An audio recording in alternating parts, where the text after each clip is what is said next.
출애굽기 12장 21절부터 28절 말씀에 근거해서 6월절 어린 양의 피라는 제목으로 하나님 말씀 증거하겠습니다. 황해도에 1900년에 깡패가 있었어요. 이름은 김익두입니다. 익두. 근데 이제 이분이 나중에 예수 믿고 훌륭한 목사님이 되셨어요. 부흥사가 되시고 또 1950년 전쟁이 났을 때 공산당에 의해서 순교를 당하게 됩니다. 근데 이 김익두 목사님이 깡패 출신이에요. 그래서 사람들이 나타나면은 오늘 장에 가서 제발 김익두 놈 안 만나게 해주세요라고 기도를 했던 사람이 김익두입니다. 그런데 이분이 하나님의 귀한 은혜로 구원받았어요. 어느 날 자기의 삶에 큰 사기 사건을 맞이하고 이제 술 타령을 하고 그렇게 깡패의 삶을 살고 있는데 시장에 갔더니 선교사님이 전도지를 하나 전해줬어요. 그 전도지를 읽고 인생은 풀과 같다. 풀은 마를 것이다. 이 구절을 읽다가 마음속에 감동이 왔습니다. 친구가 부흥회에 가자. 그래서 선교사님이 하는 부흥회에 참석했어요. 선교사님이 한국말 아무리 잘했어도 뭐 그렇게 잘했겠습니까? 근데 영생에 대해서 설교할 때 이분이 은혜를 받았어요. 그리고 모든 것을 청산하고 지금까지 먹었던 모든 술, 담배, 또 자기 행했던 모든 삶이 180도 바뀌는 삶을 살게 됩니다. 그리고 신학교를 가고 또 하나님의 종이 되고 그분이 전국 방방곡곡 다니면서 복음을 전했는데 그 집회에서 예수 믿고 구원받고 목사가 되신 분이 있어요. 그분이 죽으면 죽으리다의 주인공 주기철 목사님이십니다. 그런 위대한 영적인 거성들이 그분의 전도를 받고 부흥회를 통해서 예수를 믿게 됐습니다. 그럼 우리가 전도지 전도하자고 제가 지난주에 여러분 말씀드렸는데요. 그 전도지의 역사는 하나님이 하시는 거예요. 내가 하는 게 아닙니다, 여러분. 두려워하고 또 아이고 그거는 뭐 믿음 있는 사람이나 하지가 아니라 예수 믿고 성령 받은 사람은 누구나 복음을 전해야 돼요. 복음을 전해야 되는데 내가 조리 있게 말씀을 잘 전하지 못하더라도 기도하고 하나님 오늘 이 전도지 전해주는 사람 꼭 예수 믿고 구원받게 해주세요. 이렇게 하고 전하는 거예요. 또 메일로 보내는 거예요. 그래서 여러분 하나님의 말씀에 능력이 있어요. 전도는 말로 하는 게 아니에요. 하나님의 능력으로 하는 것입니다. 어떻게 선교사가 어느한 말로 전도했던 그 말씀을 듣고 뒤집어지고 성령 받는 역사가 있었겠습니까? 여러분 우리는 하나님의 도구입니다. 여러분들이 때를 얻든지 못 얻든지 여러분 삶 가운데 복음을 열심히 전하고 우리 교회 전도지 가지고 와서 꼭 일주일에 한 명에게 복음을 전하세요. 어제 제가 마켓에 이렇게 가보면 모 교회에서 나와서 전도지를 나눠주더라고요. 영어로 된 거, 또 중국말로 된 거, 또 베트남 말로 된 거 이런 걸 해가지고 그런 그 다른 인종들에게 복음을 증거하는 모습을 보면서 참 마음이 뜨겁더라고요. 우리가 그렇게 돼야 됩니다. 어느 날 제가 맥도날드에 앉아 있는데 또 어떤 모교의 성도가 와서 영어로 나를 전도하더라고요. 그래서 이야기를 하면서 참 축복해주고 그랬습니다. 여러분 꼭 그렇게 전도에 애써주면 좋겠어요. 이 깡패 출신 목사님 김익두 목사님이 완전히 사람이 180도 바뀌니까 뭐 여러 일화들이 있는데 이분한테 사람들이 물었습니다. 아유 자네는 어떻게 그렇게 술 그렇게 좋아하고 깡패같이 살다가 어떻게 이렇게 사람이 변화됐는고 비결이 뭔고 반신반의하면서 지켜봤단 말이에요. 그랬을 때에 이 김익두는 아직 신학교 가기 전에 이 김익두는 그렇게 말했습니다. 나는 요즘 약을 매일 2첩씩 먹네. 무슨 약을 먹는데? 신약과 구약이라네. 그렇다고 말해요. 우리가 하나님의 말씀 66권이죠. 66권인데 39, 27입니다. 그래서 39는 구약의 숫자고 신약은 27권 합쳐서 66이에요. 그래서 천국 전화번호가 66국의 3927이다. 이렇게 이제 외워놓으면 좋을 것 같아요. 그래서 이 구약과 신약의 말씀을 우리가 하나님 말씀을 헐 사랑해야 되죠. 이 말씀을 늘 묵상하고 또 복받는 지름길이 하나님 말씀을 열심히 묵상하는 거라 그랬어요. 이 성경은요, 구약과 신약 사이에 십자가가 서 있습니다. 그 다음 슬라이드 보여주세요. 성경의 중심은 예수님입니다.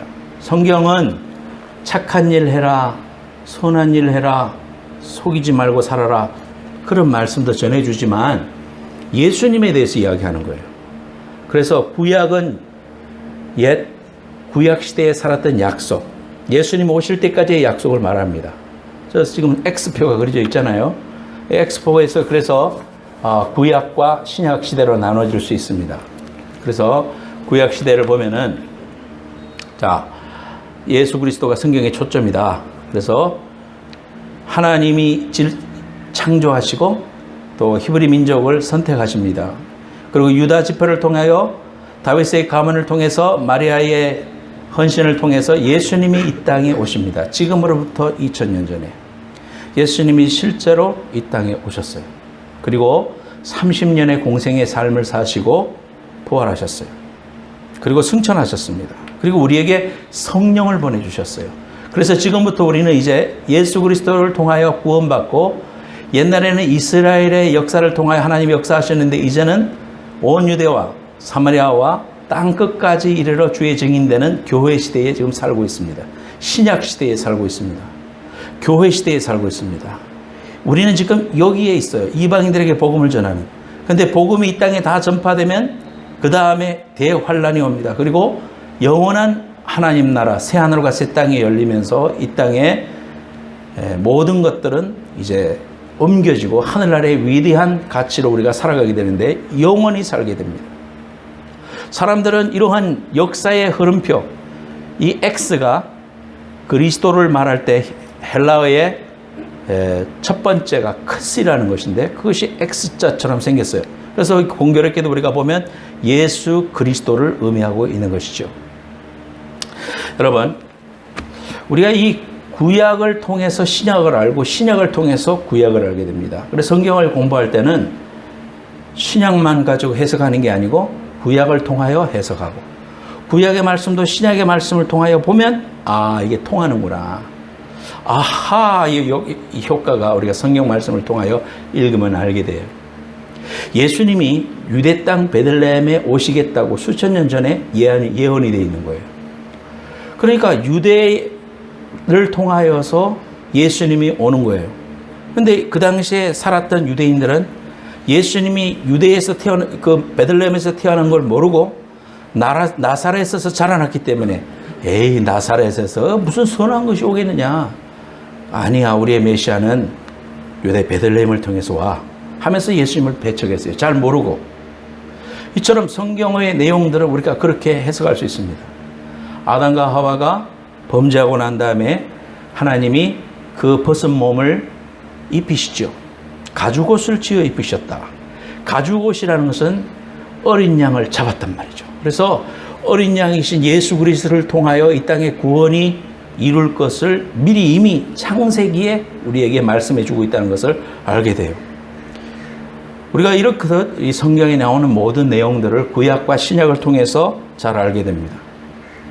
지난주에 뭐라고 했습니까? 이스라엘 백성이 홍해 바다를 지나는 것을 우리가 예수 믿고 침례받고 세례받는 것을 의미한다. 광야 시대는 우리가 살고 있는 교회 시대다. 요단강을 건너간다는 것은 죽는다는 의미도 되지만은 영원한 세상으로 들어가는 그러한 건널목이다. 이런 것을 우리가 알게 되죠. 이스라엘 백성들에게 광야에서 내려줬던 만나는 오늘날 우리가 먹는 하나님의 말씀이다. 이러한 것들을 우리가 성경을 통해서, 구약 성경을 통해서, 신약 성경을 통해서 서로 상호 보완하면서 이해하고 깨달아요. 그러니까 성경을 공부하면 여러분 너무너무 신비한 거예요. 이렇게 잘 맞아떨어질까? 그리고 이렇게 하나님의 오묘막측한 것이 오류가 없이 기록이 됐을까? 성경을 보면서 우리가 그런 것들을 많이 느끼게 됩니다. 오늘 6월절 어린 양의 피라는 제목으로 말씀을 증거하겠는데요. 6월절이라고 하면 우리가 부활절을 맞이할 때 6월절 이제 설교도 하게 되고 또 예수님의 고난 이런 것들을 생각하게 됩니다. 예수님과 더불어서 꼭 생각해야 될 절기가 유월절입니다.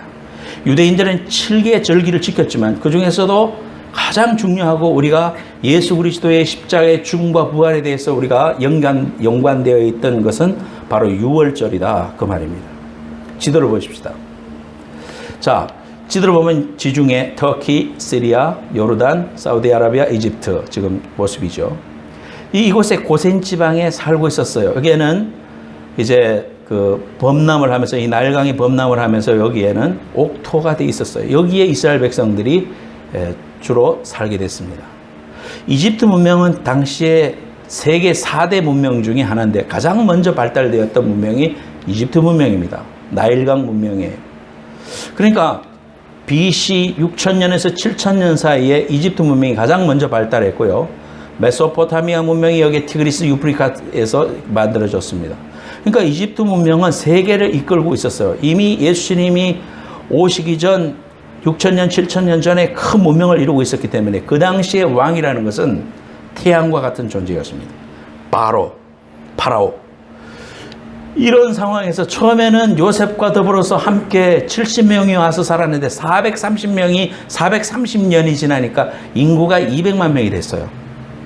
근데 요셉을 모르는 왕이 들어섰기 때문에 그들을 노예 취급을 하고 아주 개되지만도 못한 삶을 살고 있었습니다. 그들의 부르짖음을 듣고 하나님이 모세를 보내서 이스라엘 백성들을 끌고 이렇게 나와라 명령에 순종해서 모세가 가서 바로한테 이야기를 합니다. 지금 어디에서부터 이야기되고 있죠? 여기에 출발점에서 이야기하고 있습니다. 출발점에서. 이 람셋을 출발하는 것. 이것이 이제 출애굽이죠. 출애굽입니다. 여기에서 홍해를 이제 건너는 거죠. 이 유월절이라는 것은 무엇인가? 유월절이 뭔가? 우리의 신앙생활 하면서 유월절과 나는 무슨 관계가 있는가? 첫 번째로 한번 보십시다. 유월절이란 뭔가? 유월절이라는 것은 Passover. 그래서 뛰어넘을 뛰어넘을 월. 그래서 뛰어넘어서 이 절기를 때 절이거든요. 그래서 Passover. 뛰어넘어간다. 그 말입니다. 여러분 잘 아시죠? 문설주의 어린 양의 피를 바른 집은 뛰어넘어갔다. 죽음의 사자가 뛰어넘어갔다. 그 말이에요. 이것은 우리에게 구원을 의미하는 것입니다. 예수 그리스도를 상징하는 어린 양의 보혈의 피가 발려있는 집은 건너간다. 구원하신다. 그 말이거든요. 죽음의 사자가 건들 수가 없다. 그 말입니다. 모세가 바로 앞에 가서 내 백성 돌리도 그랬습니다. 근데 이 바라오는 아주 대단한 사람 아닙니까? 뭐 이러면 죽는 거예요. 그런데 80이 된 노익장 모세가 무슨 힘이 있습니까? 촌노입니다.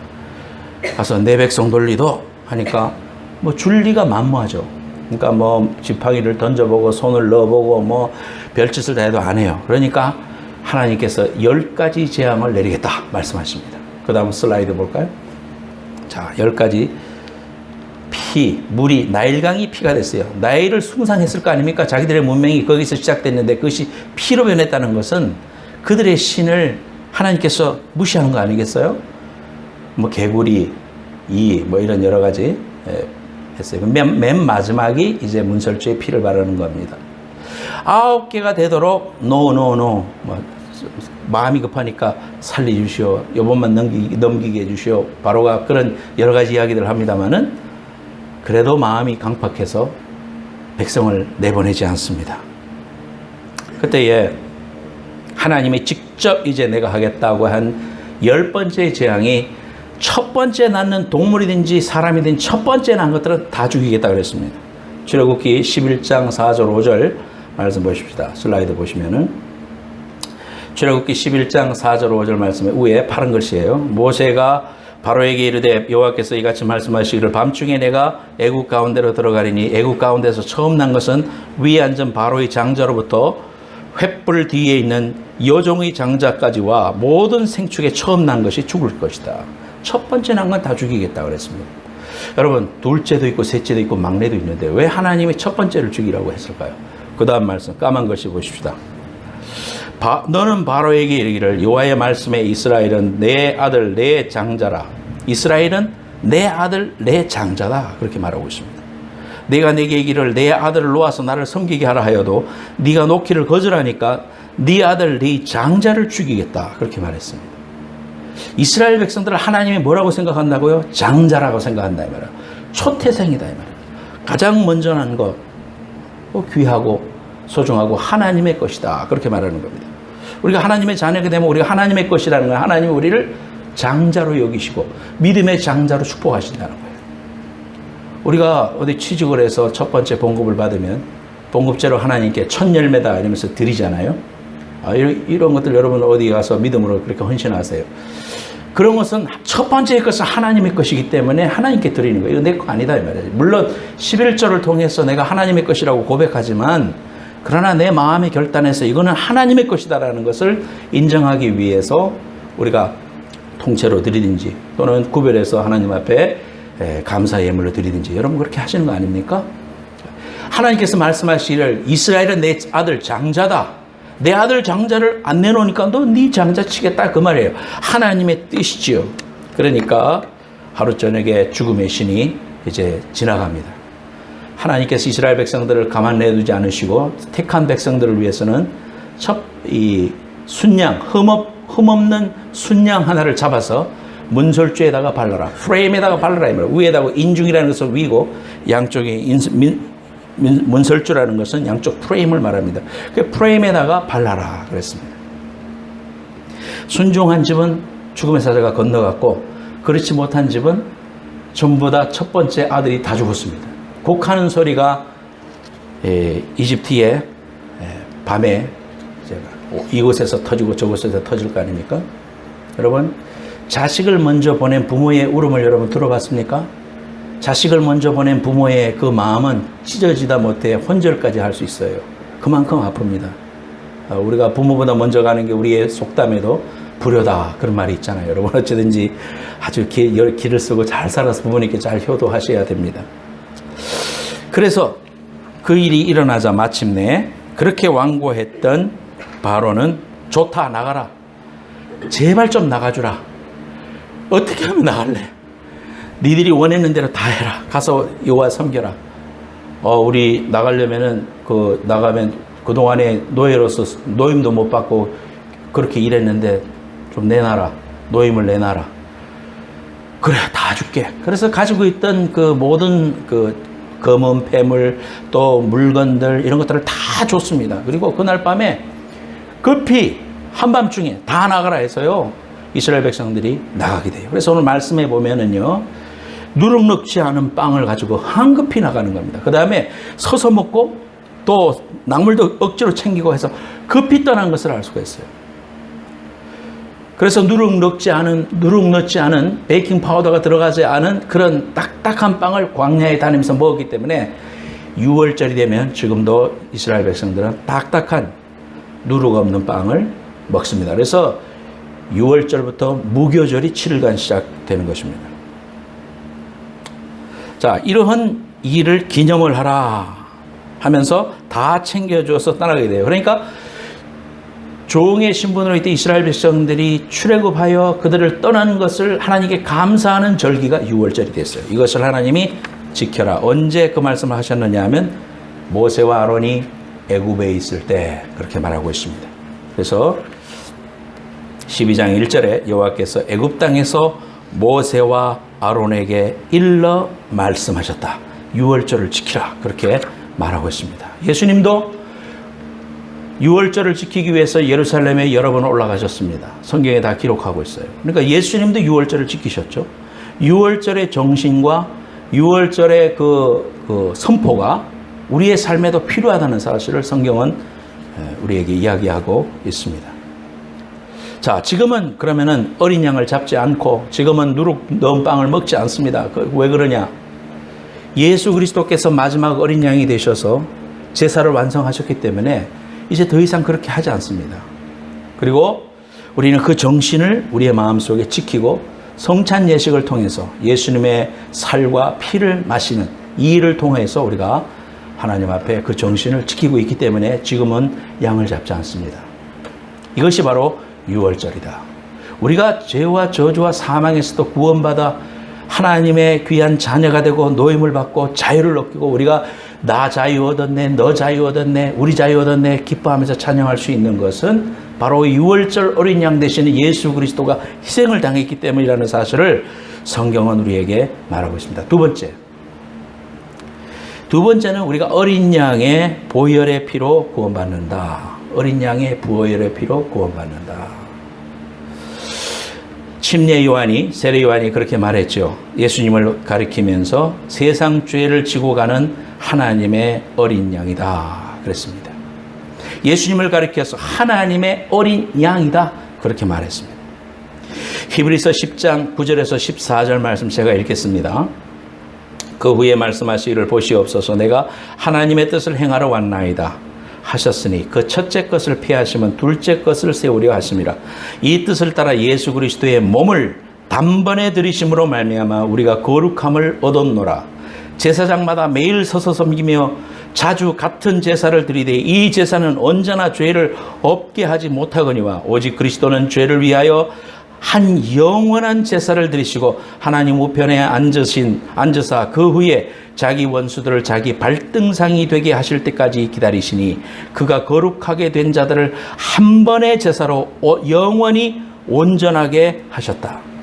그렇기 때문에 우리는 지금 이 제단에 양을 바치지 않습니다. 예수님이 단 한 번 제사를 자신의 몸을 통하여 하나님께 드렸기 때문에 옛날에 제사장은 할 때마다 양을 잡아서 사람들을 죄사함을 주고 또 그 피를 보고 하나님께서 용서해 주셨지만 이제는 그렇게 하지 않고 하나님께서는 예수 그리스도를 통하여 어린 양 되시는 예수 그리스도의 피를 통하여 단번에 해결해 주셨다 그렇게 말하고 있습니다.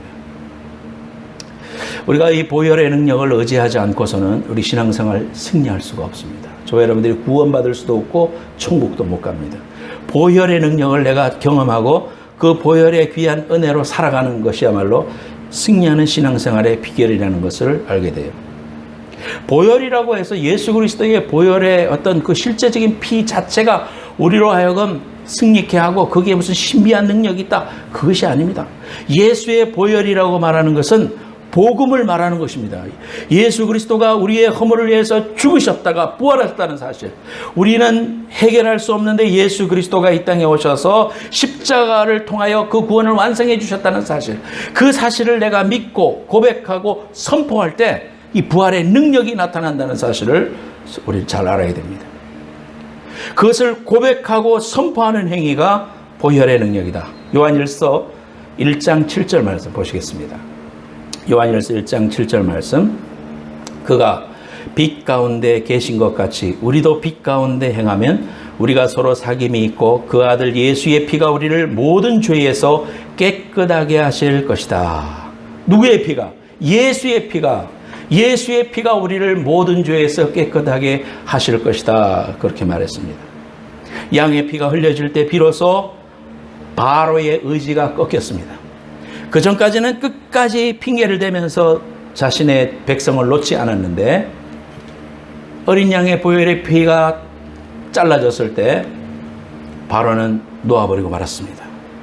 이것은 중요한 말씀을 우리에게 안겨주는 겁니다. 여러분, 사탄의 권세가 아무리 크고 이 땅에 권세를 잡고 있고 이 땅의 모든 문화를 잡고 있는 것 같아도 우리가 예수 그리스도의 보혈의 십자가의 귀한 능력을 받고 그것을 믿고 선포하는 순간에 놓아버린다는 사실을 우리 성경은 말하고 있다 이 말이에요. 여러분, 예수의 피가 흘려질 때 비로소 악한 마귀의 권세가 꺾입니다. 베네에 보면요, 예수님이 십자가에 달리셔서 피가 흘러서 비로 이렇게 흘러갈 때 그것을 비춰주면서 굴 속에 있던 찰턴 헤스턴의 엄마하고 누이가 손이 낫는 그것을 이제 영화 감독이 그걸 비교하면서 예수 보혈의 피가 그들로 하여금 자신의 마음속에 있던 비수를 뺏어갖고 용서를 통하여 자신 마음속에 하나님의 평강과 치유를 경험한다. 이런 걸 우리에게 보여주잖아요. 참 복음적인 영화가 아닐 수 없습니다. 소설이지만 도박이라든지 또 중독, 음란, 또 술, 잘못된 언어 습관, 망상 또는 뭐 여러 가지 우리가 지금 해결하기가 힘든 그런 부분들, 이러한 부분들을 놓고 하나님 앞에 기도해야 돼요. 하나님께 맡겨야 됩니다. 내가 예수 그리스도의 보혈의 능력을 의지하지 않고 내가 결심했어. 그래, 나 결심했어. 혈서를 쓰겠어. 다 헛일입니다, 여러분. 그거 우리가 다 경험해 봐서 알죠. 다 그거 작심삼일입니다. 인간의 의지는 연약합니다. 왜냐하면은 이러한 것들은, 죄라는 것은 행위가 아니라 힘입니다. 파워. 악한 마귀를 통하여 우리에게 주어지는 실제적인 힘이지, 그것이 내게 어떤 행위이기 때문에 하나님 기뻐하시지 않고, 그게 아니라 포지션 되어 있는 부분을 우리가 하나님 예수 그리스도의 보혈을 통하여 선포하고 그것을 믿고 그리스도의 귀하신 긍휼을 내가 겸손히 구할 때, 제게 보혈의 은혜를 주옵소서. 예수 그리스도의 보혈의 능력이 아닌 것은 해결할 수가 없습니다. 하나님, 나를 불쌍히 여겨주십시오. 하나님, 내 힘으로 할 수가 없습니다. 하나님, 나를 도와주십시오. 하나님 앞에 겸손히 눈물을 흘리며 죄를 자백하고 하나님 앞에 나아갈 때 예수의 보혈의 피로서만 구원받을 수 있고 예수 보혈의 피로서만 거룩해질 수 있다는 사실을 우리는 성경을 통하여 분명하게 보는 거예요. 어떤 순간에도 여러분, 예수 그리스도 보혈의 피의 능력, 유월절을 통한 어린 양의 피의 공로를 의지하지 않고서는 그 힘을 이길 수가 없어요. 우리 안에 계시는 예수 그리스도의 귀하신 능력과 은혜, 보혈을 통하여 나를 위하여 모든 문제를 해결해 주신 그 귀한 하나님의 독생자 예수 그리스도의 귀한 능력을 의지하지 않고서는 우리가 그 보혈의 능력을 의지해야만 이길 수 있습니다. 여러분, 성경 주보 껴놓고 이사야서 6장 한번 같이 한번 펴봐요. 페이지 974페이지. 이사야서 6장. 이사야서 6장에 보면요, 이사야 선지자를 부르시는 장면이 나옵니다. 자, 이사야가 하나님 앞에 서서 천사들을 보면서 천사들이 찬양하고 막 그런 것을 보면 문지방이 흔들리고 하나님의 거룩을 경험했을 때 5절에 그때에 내가 말하되 화로다 나여 망하게 되었도다. 나는 입술이 부정한 사람이요 나는 입술이 부정한 백성 중에 거주하면서 만군의 여호와이신 왕을 배웠습니다. 그때에 6절 그 스랍 중에 하나가, 스랍은 천사를 말합니다. 스랍 중에 하나가 부젓가락으로 제단에서 집은 핀 숯을 손에 가지고 내게로 날아와서 그것을 내 입술에 대며 이르되 보라 이것이 내 입에 닿았으니 네 악이 제하여졌고 네 죄가 사하여졌느니라. 그의 입술을 정결케 하시는 게 나옵니다. 여러분, 숯불이 뜨거우니까 나를 정결케 한 것이 아니고 그 숯불을 어디서부터 하느냐 하면은 성전에 피어있는 번제단의 불을 말하는 것입니다. 그 번제단이 드려지기 전에 그 제단 앞에 피 뿌려졌던 어린 양의 보혈의 피가 계속해서 불타오르는 그것을 의미하고 있는 거예요. 그러니까 그 숯불이 와서 입술이 됐다는 것은 뜨거워서 입술이 정결케 됐단 말이 아니라 예수 그리스도의 보혈의 피로 내가 정결케 되었다, 그렇게 말하는 거예요. 이것이 이사야서 6장은 예배의 원리에 대해서 말하는 말씀입니다. 우리가 하나님을 찬송하고 하나님을 향하여 죄를 고백하고 하나님의 용서하시고 선언하시고 우리가 사명을 받고 이렇습니다. 그래서 그 다음에 말씀이 주여 내가 누구를 위하여 내가 누구를 보낼꼬 할 때에 주여 나를 보내소서, 나를 보내주소서, 그렇게 고백하고 있는 거예요. 우리가 오늘 이 말씀을 통해서 볼 때에 우리가 십자가 앞에서 정직하게 되고 거룩하게 되고 하나님 앞에 그렇게 되는 것은 내가 유대인이기 때문에, 내가 타고났기 때문에, 믿음의 가문에 자라났기 때문에 내가 정결케 되는 게 아니라 예수 그리스도의 보혈 피가 우리로 하여금 정결케 한다는 사실을 말해주는 것이 유월절 어린 양의 역사다 이 말이죠. 여러분, 영적인 승리는 보혈의 제단부터 시작되는 것입니다. 하나님의 은사와 기적과 방언의 역사도요, 회개하고 하나님 앞에 나아갈 때 그 다음에 일어나는 거예요. 우리는 은사와 역사에 대해서만 관심이 있는데요, 초대교회의 성령 강림의 역사, 사도행전 2장의 역사 전에 십자가라는 역사가 있었다 이 말이에요.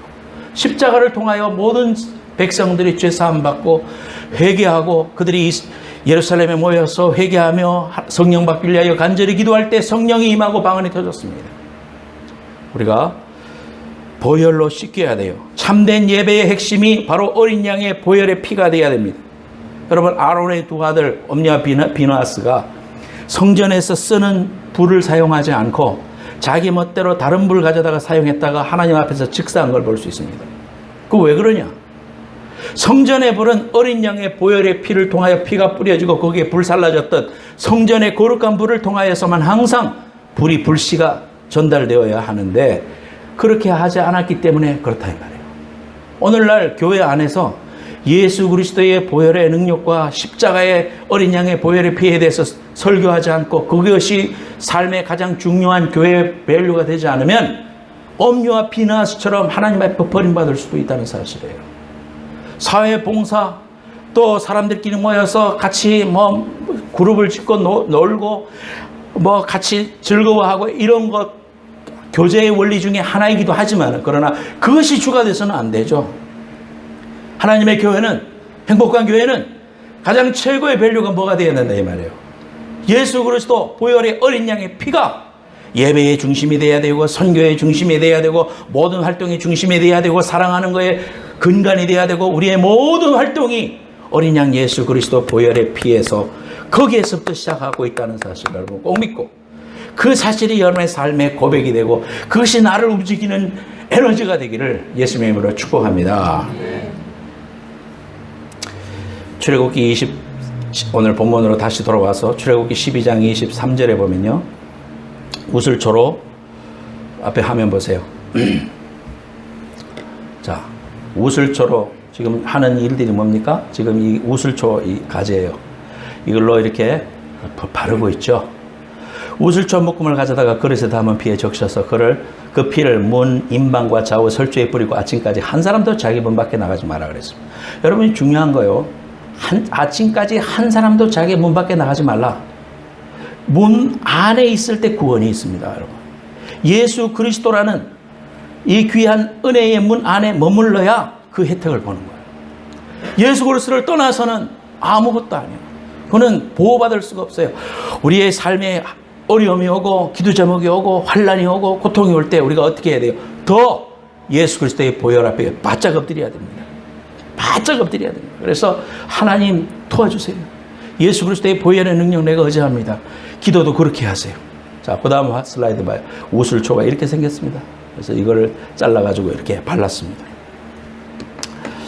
예수 안에 거할 때 안전합니다. 영적 공격이 극심할 때 우리는 어린 양의 피 아래 바짝 엎드려서 하나님의 사자가 돌아다니면서 죽일 사람을 찾을 때에 어린 양 보혈의 피가 발려있는 집은 건너뛰었습니다.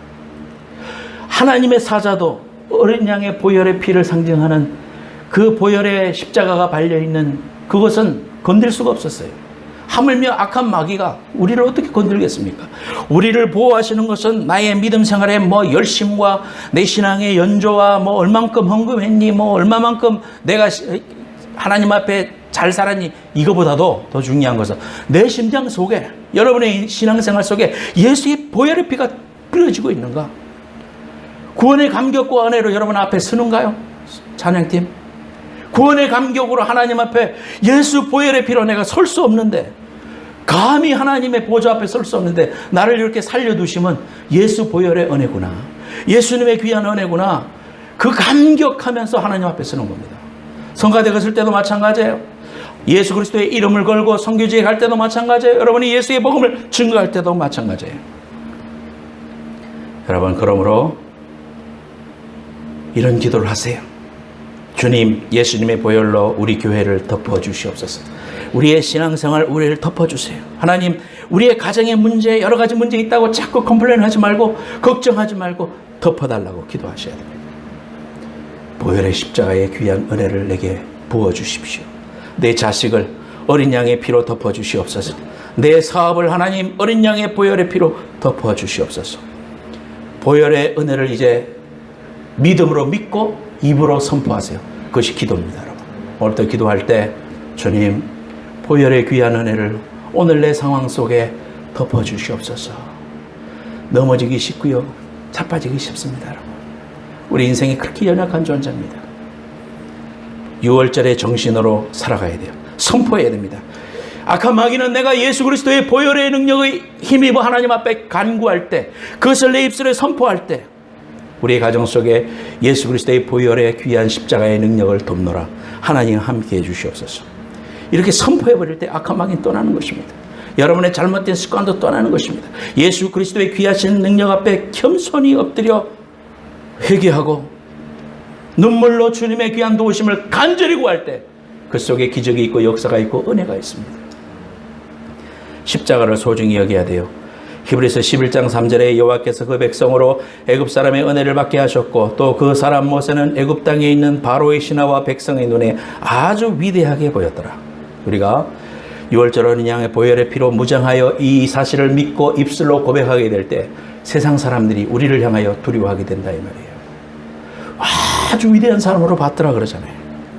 우리가 십자가 어린 양의 피를 받고 믿고 선포하는 때 귀신들은 떠나가고 환경은 변화되고 하나님의 역사와 은혜로 악한 어둠의 손길이 끊어지는 것입니다. 이 위대한 비밀이 바로 예수 그리스도의 어린 양의 보혈의 피에 있는 겁니다. 히브리서 10장 19절 말씀 같이 읽겠습니다. 여러분 한 목소리로 히브리서 10장 19절 말씀 좀 길지만 같이 시작. 그러므로 형제들아 우리가 예수의 피를 힘입어 성소에 들어갈 담력을 얻었나니 그 길은 우리를 위하여 휘장 가운데로 열어놓으신 새로운 길이요 휘장은 곧 그의 육체니라. 또 하나님의 집 다스리는 큰 제사장이 계심에 우리가 마음의 뿌림을 받아 악한 양심으로부터 벗어나고 몸은 맑은 물로 씻음을 받았으니 참 마음과 온전한 믿음으로 하나님께 나아가자. 같이 기도하겠습니다. 오늘 말씀 기억하고 이 시간 여러분 연약한 부분 위에 또 환경 위에 잘못된 습관 위에 오 주님 나를 불쌍히 여기시고 십자가의 보혈로 덮어주시옵소서 이런 기도를 하세요. 하나님 우리 교회 위에 우리 가정 위에 우리 부모님 위에 핍박하는 저 사람들 위에 예수 보혈의 피를 발라주십시오. 예수 보혈의 피를 뿌려주시옵소서. 이렇게 선언하고 입술로 고백하게 될 때 하나님의 귀한 역사와 기적은 임하는 것입니다. 악한 마귀는 바로는 이스라엘 백성을 놓아줄 수밖에 없는 겁니다. 그게 메커니즘이에요. 예수 그리스도의 귀하신 능력 그 이름 의지하여 오늘도 하나님이 여러분을 고치시고 여러분을 통하여 큰 일을 행하실 것을 믿음으로 소원하면서 가정을 위하여 여러분의 기도 제목을 위하여 다 같이 한번 기도하겠습니다. 같이 기도하십시다.